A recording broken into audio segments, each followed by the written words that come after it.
Hello guys, it's you here. Just doing my second video for Summoner's War.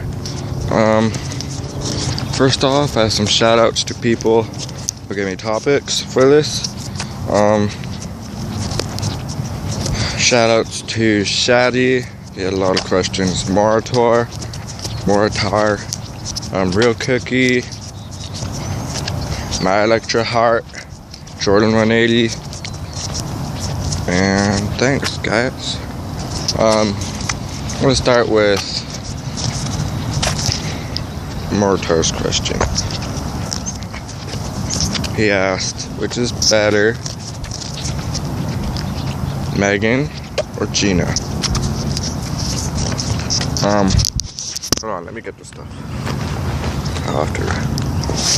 Hello everyone, it's you here from USW Players, doing my second video for Summoner's War. I have some shout outs for some people that I met on Summoner's War last night. They gave me topics for this video. And my first shout out goes to Morohtor.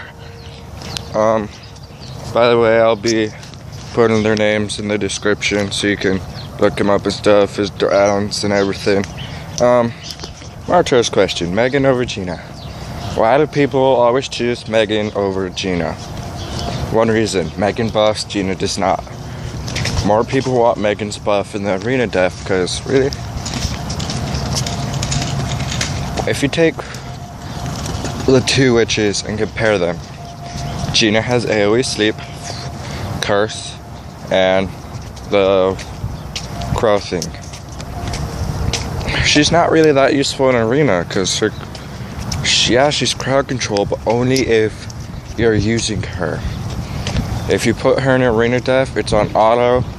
Your mobs will be attacking all the other mobs, and sleeps will do nothing.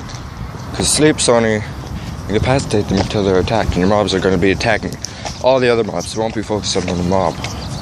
Really, they won't.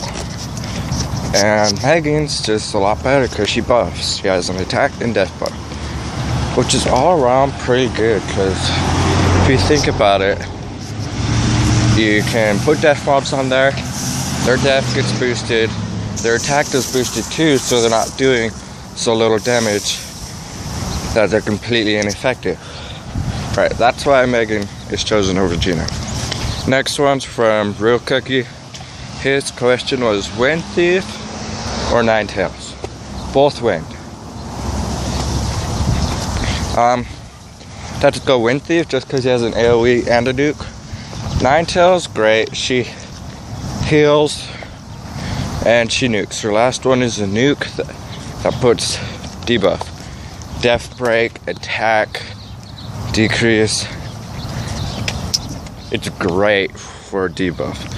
But the thing is, you got her and then you have the Wind Thief. The Wind Thief has a nuke that stuns on a critical hit, but he does not heal.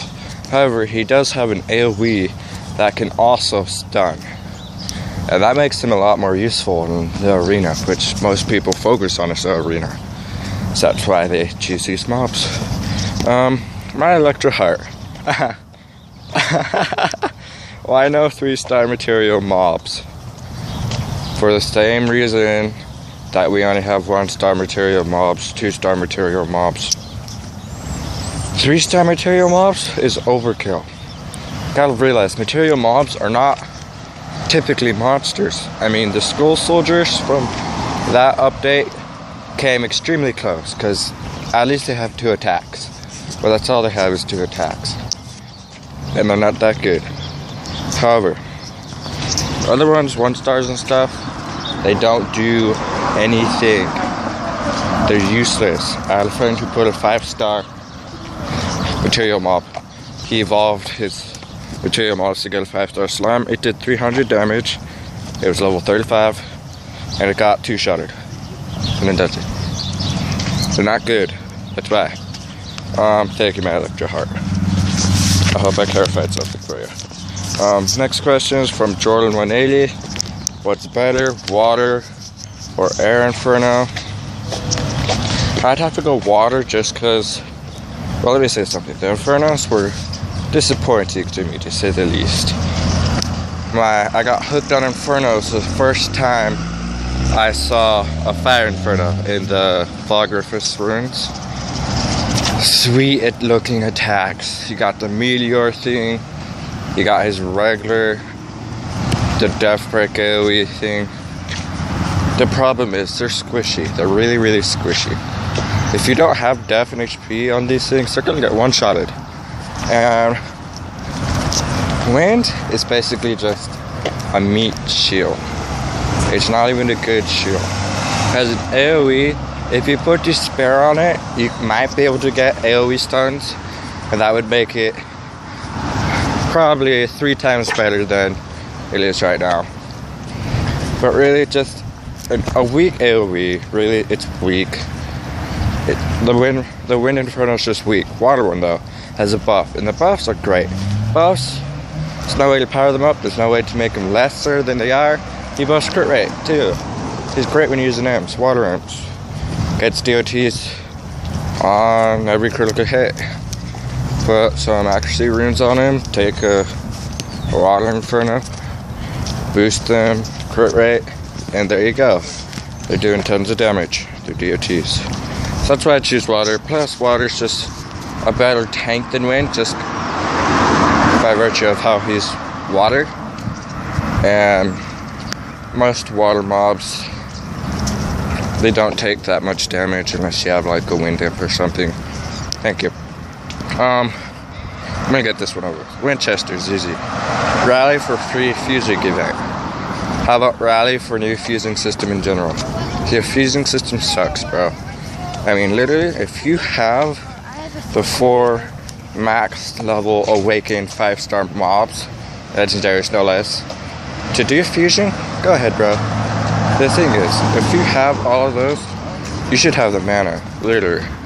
You should have the mana so that you wouldn't need a free fusing event. I mean, what's the point of a free fusing event if you have all this mana? That's the point. It's supposed to cost you tons of money, tons of time, and tons of effort.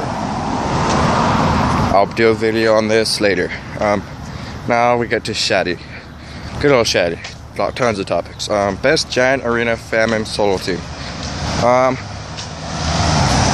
I'm just gonna give you generals because I don't have that much time. Bring a healer, preferably a team healer like Arena or an Awakened Wind Yeti. Use strategy. You want a healer, you want an attacker. If you're just going generals, you might want a buffer. Like, you can get Water Witch, Awaken her, or take the Firehound just to do that. If you can, for the famine solo team, take AoE or sleeps. You want to sleep those Intergoblins because they do lots of damage. Also, you don't want to bring wind mobs, so that means your wind jelly would be out. You'd have to bring like a fairy or something. Also, fire mobs are going to get creamed too, unless they're really, really good. Don't use Hound in there because Hound's going to get one-shot by one of their Hounds or their enemies. Next question. Why Lushin? Because he's great. He's the Awakened Wind Joker. He has 2 AoEs. One of them, I was using one today. His last AoE is our complete nuke. It's an AoE nuke. His second AoE though, that's why I would use it for his effect capability. He drops a surprise block in front of each of your opponent's mobs, and they each get a random debuff effect, which means you can stun, sleep, freeze, decrease attack, decrease speed, any of that. However, he does not have the new effect that came in play when they made the witches, curse effect, vampire effect, that removes and blocks an effect, like a buff. That would be dead useful. You could use him against Renos and just go to town, but unfortunately that's not happening. Last question for this vid is rally for free fusing you. Nope, never mind. Team for each dungeon. Okay, real simple. Giants. No crit hitters. Bring a healer. Strategy, take out towers, take out giant, don't die. Bring healers, bro. Bring T healers. You don't want crit hits. If you can bring like speed mobs or attack bar decrease, go ahead, because he's slow. You could get lots of turns in, do tons of damage without doing crit hits. Next one, magic. Really, strategy, take out right tower. Take out him. Nothing really simple, nothing really hard to it. He's basically the neutral guardian. Now you get to elements. Fire. DOTs and bombs at the boss. You want to take out those bombs or want to kill him before that. Get death break. Bring a healer because he's going to be doing DOTs. Lulu is preferable because he dispels. You could save his last AoE dispel for when the tower puts your mobs, gets bombs on your mobs. Water. Stupid. More DOTs. Bring a healer and then go to town on him. Don't really have to worry about the towers because basically DOTs. Wind. You want HP, something that has to do with HP. Bring DOT mobs. Bring a water imp if you can. Bring something that does DOTs on him because he has massive HP. And DOTs do 5% of however much HP he has. Next one. So, fire, wind, water, light. You want a death break. Bring a heartbeat or something. Something that puts death break on. His death is amazing. You're not going to do lots of damage unless you have a death break. But when you do a death break, oh boy. C has like no HP. Fast or dark. Really easy. It's all DOTs from the beginning. Bring a team healer. Actually, bring a dispeller. Dispeller is going to be way better than a healer. And there you go. Each dungeon, there's a strategy, types of mobs to bring. Don't forget to subscribe and like this video. If you have any comments or suggestions for the next video, I will be doing screenplays in the future.